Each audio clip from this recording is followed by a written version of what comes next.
السلام علیکم ورحمۃ اللہ۔ فلسطین، آج کی یہ ویڈیو فلسطین کے بارے میں ہے۔ یہ انبیاء کرام کی سرزمین رہی ہے۔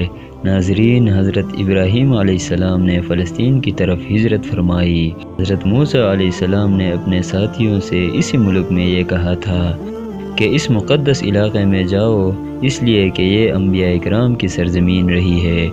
اللہ تعالیٰ نے حضرت لوط علیہ السلام کو اس عذاب سے نجات دی جو ان کی قوم پر اسی جگہ نازل ہوا تھا۔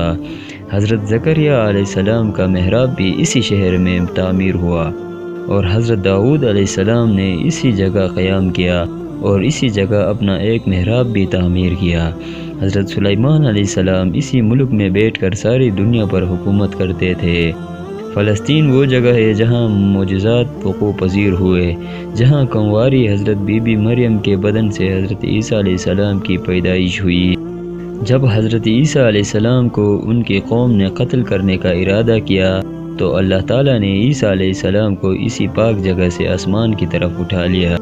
قیامت کی علامت میں ایک علامت عیسیٰ علیہ السلام اسی جگہ پر قیام پذیر ہوں گے۔ طالوت اور جالوت کا واقعہ بھی اسی ملک میں ہوا تھا اور ان کے درمیان جنگ بھی ہوئی تھی۔ فلسطین کے مقام پر باب لوط کے مقام پر حضرت عیسیٰ علیہ السلام دجال کو قتل کریں گے۔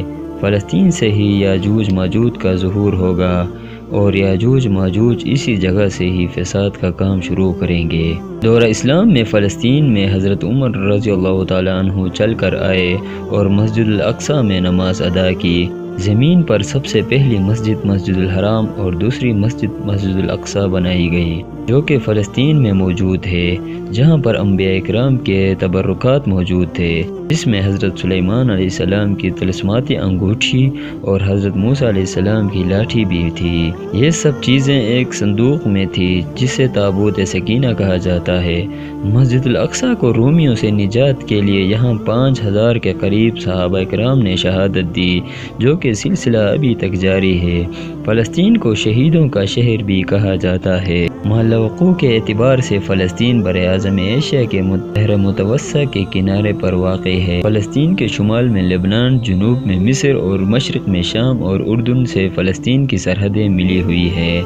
پاک گھر امت مسلمہ کا قبلہ اول یروشلم اور اس کی عبادت گاہ، جس کی بنیاد حضرت داؤد علیہ السلام نے رکھی اور تکمیل حضرت سلیمان علیہ السلام نے کی۔ عام طور پر شہر یروشلم کو بھی بیت المقدس کہا جاتا ہے۔ یہ ان شہروں میں سے ایک شہر ہے جس کا ذرہ ذرہ مقدس ہے۔ یہ شہر مسلمانوں، عیسائیوں اور یہودیوں کے لیے یکساں متبرک ہے۔ حضور صلی اللہ علیہ وسلم ہجرت کے بعد 19 ماہ تک اسی طرف رخ کر کے نماز ادا کرتے رہے۔